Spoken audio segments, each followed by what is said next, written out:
Assalamualaikum warahmatullahi wabarakatuh. Waalaikumsalam warahmatullahi wabarakatuh. Alhamdulillahirrabbilalamin. Wassalatu wassalamu ala asyrofil anbiya'i wal mursalin wa ala alihi wa sahbihi ajma'in. Puji syukur kehadirat Allah Subhanahu wa taala yang telah memberikan kita nikmat sehingga kita pada hari ini dapat mempresentasikan tugas kelompok kita, yaitu tentang esensi pentingnya ADR ataupun manajemen penyelesaian konflik alternatif. Di sini saya sendiri Yuliani Wahdini sebagai moderator dan beranggotakan 7 orang yang mana yang pertama anggotanya adalah Fadia Imrahmi, selanjutnya Iqbal Hadasi Putra, yang ketiga Sindriani Daki, Vivi Novika, dan yang terakhir adalah Yuris Fadila Dizaki. Tanpa memperpanjang mukadimah, untuk materi yang pertama akan disampaikan oleh Sindriani Daki. Kepada Sindriani dipersilahkan. Baik, terima kasih untuk moderator. Saya di sini akan menjelaskan latar belakang ADR. Konsep ADR merupakan jawaban atas ketidakpuasan atau dissatisfaction yang muncul di tengah kehidupan masyarakat di Amerika terhadap sistem pengadilannya. Ketidakpuasan tersebut muncul karena penyelesaian sengketa melalui pengadilan memakan waktu yang cukup lama karena adanya penumpukan perkara di pengadilan, biaya yang cukup besar, serta keraguan masyarakat terhadap kemampuan hakim dalam menyelesaikan persoalan-persoalan yang bersifat rumit yang memerlukan keahlian tertentu untuk menyelesaikannya. Selanjutnya, oleh sebab itu, para praktisi hukum dan para akademisi mengembangkan alternatif dispute resolution atau ADR sebagai penyelesaian sengketa yang mampu menjembatani kebutuhan masyarakat yang mencari keadilan dalam menyelesaikan sengketa di antara mereka.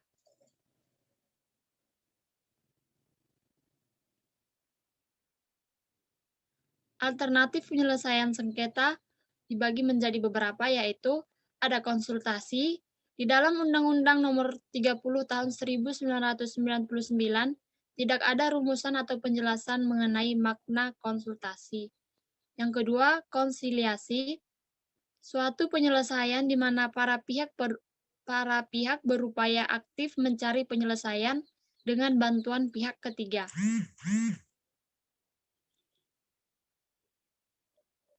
Yang ketiga ada negosiasi, yaitu proses konsensus yang digunakan para pihak untuk memperoleh kesepakatan di antara mereka. Yang keempat ada mediasi, yaitu proses pemecahan masalah di mana pihak luar yang tidak memihak atau impartial dan netral bekerja sama dengan pihak yang bersengketa untuk membantu mereka memperoleh kesepakatan.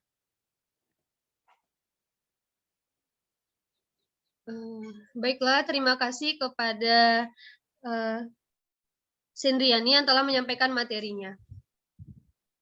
Baiklah, materi selanjutnya akan disampaikan oleh Vivi Novika, yaitu tentang tujuan dari ADR. Kepada Vivi Novika dipersilahkan. Baiklah, next, lanjut.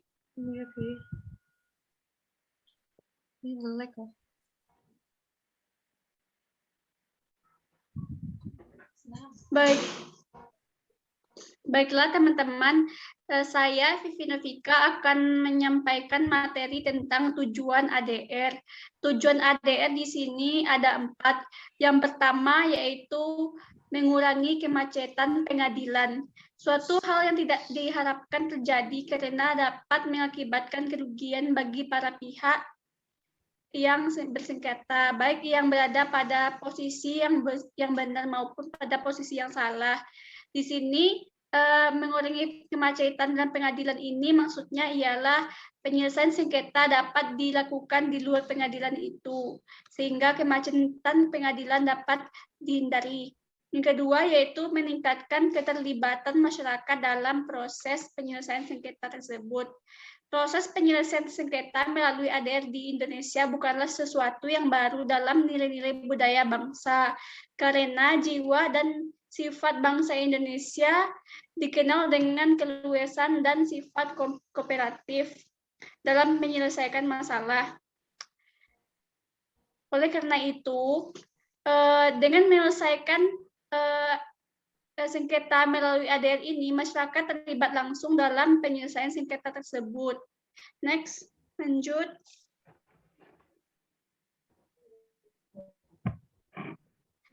Kemudian yang ketiga yaitu memperlancar jalur memperoleh keadilan.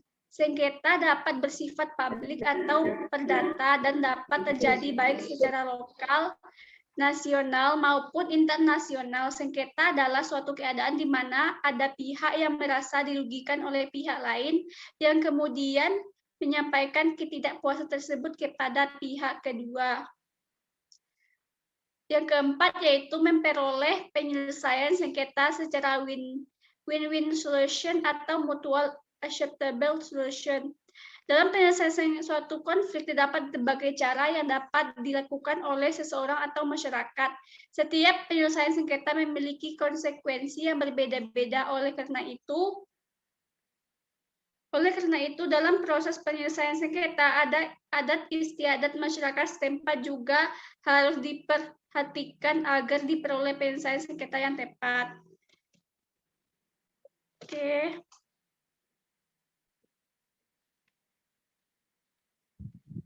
Baiklah, terima kasih kepada Vivi Novika yang telah menyampaikan materinya. Selanjutnya yaitu tentang dasar-dasar negosiasi yang akan disampaikan oleh Fadia Imrahmi. Kepada Fadia dipersilahkan. Baik, langsung saja pada materi selanjutnya yaitu saya sendiri, Fadia Imrahmi, akan membacakan tentang dasar-dasar negosiasi.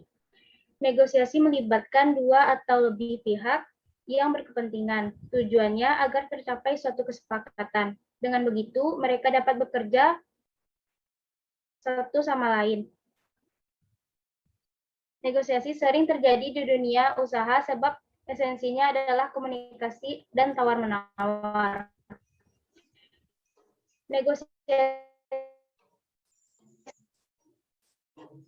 merupakan cara yang paling penting karena didasarkan pada kesepakatan para pihak. Istilah negosiasi tercantum di dalam pasal 1 butir 10 Undang-Undang Nomor 30 Tahun 1999 disebutkan bahwa penyelesaian sengketa alternatif adalah lembaga penyelesaian sengketa atau beda pendapat melalui prosedur yang disepakati oleh para pihak. Secara umum, dasar-dasar negosiasi terbagi tiga. Yang pertama, pelaku negosiasi, yaitu untuk menjamin terjadinya keamanan dan kelancaran dalam bernegosiasi, maka negosiator yang ditunjuk untuk melakukan negosiasi harus memiliki pengetahuan. Yang kedua, persiapan diri untuk bernegosiasi. Negosiator harus mempelajari permasalahan dengan baik sebelum bernegosiasi. Yang ketiga, persiapan penguasaan masalah negosiasi. Untuk mempermudah pengajian tema negosiasi, maka gunakanlah rumus 5W1H.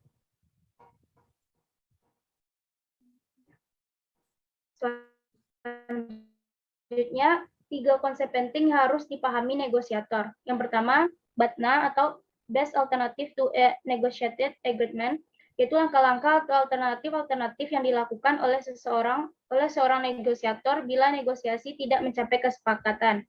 Yang kedua, reservation price, yaitu nilai atau tawaran terendah yang dapat diterima sebagai sebuah kesepakatan dalam negosiasi. Yang ketiga ada zone of possible agreement, yaitu suatu zona atau area yang memungkinkan terjadi kesepakatan dalam proses negosiasi. Baik, terima kasih kepada Fadia Imrahmi yang telah menyampaikan materinya. Untuk selanjutnya yaitu tentang model-model negosiasi akan disampaikan oleh Iqbal Hadasi Putra. Kepada Iqbal dipersilahkan. Untuk selanjutnya yaitu tentang model-model negosiasi akan disampaikan oleh Iqbal Hadasi Putra. Kepada Iqbal dipersilahkan.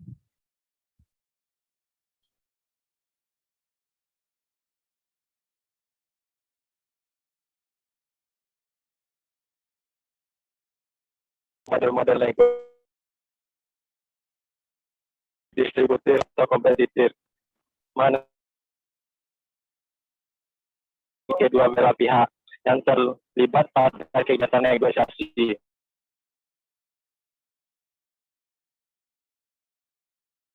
yaitu mengedepankan prinsip pada kegiatan negosiasi. Selanjutnya, strategi negosiasi. 1. Win to win. Strategi ini dipilih bila pihak-pihak yang berselisih menginginkan penyelesaian masalah yang diambil pada akhirnya menguntungkan kedua belah pihak. Strategi ini juga dikenal sebagai integrative negotiation. 2. Win to lose. Strategi ini dipilih karena pihak-pihak penyelesaian masalah yang diambil. Dengan strategi ini, pihak-pihak yang berselisih saling berkompetisi untuk mendapatkan hasil yang mereka inginkan. Selanjutnya, loss to loss, yaitu strategi ini dipilih biasanya sebagai dampak kegagalan dari pemilihan strategi yang tepat dalam bernegosiasi. Akibatnya, pihak-pihak yang berselisih pada akhirnya tidak mendapatkan sama sekali hasil yang diharapkan. Selanjutnya, loss to win. Strategi ini dipilih bila salah satu pihak sengaja mengalah untuk mendapatkan manfaat dengan kekalahan mereka.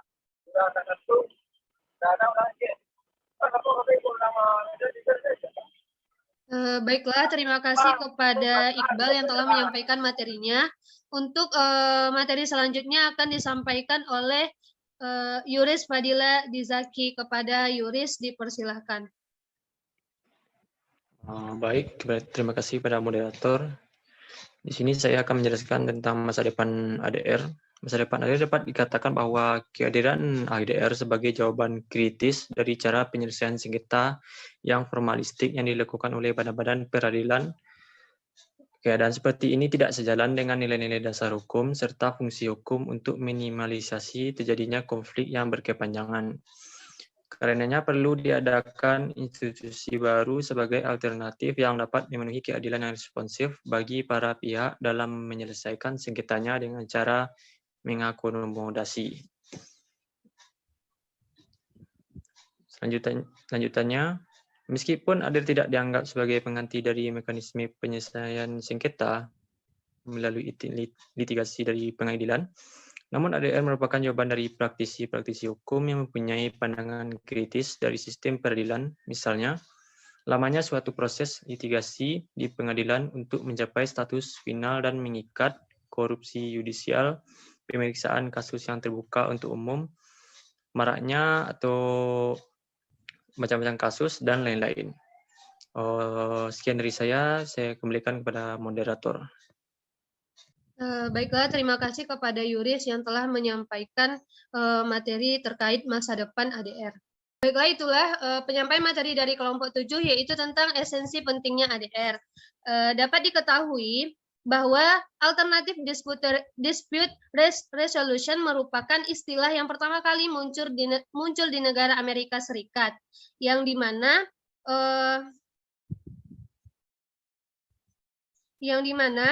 ADR ini merupakan mekanisme penyelesaian sengketa di luar pengadilan yang mekanismenya didasarkan pada kesepakatan para pihak dengan mengesampingkan penyelesaian sengketa secara litigasi di pengadilan. Di dalam ADR ini terdapat beberapa cara yang digunakan dalam penyelesaian sengketa. Yang pertama yaitu dengan cara negosiasi, yang kedua dengan konsilasi, yang ketiga dengan negosiasi, dan yang keempat dengan mediasi.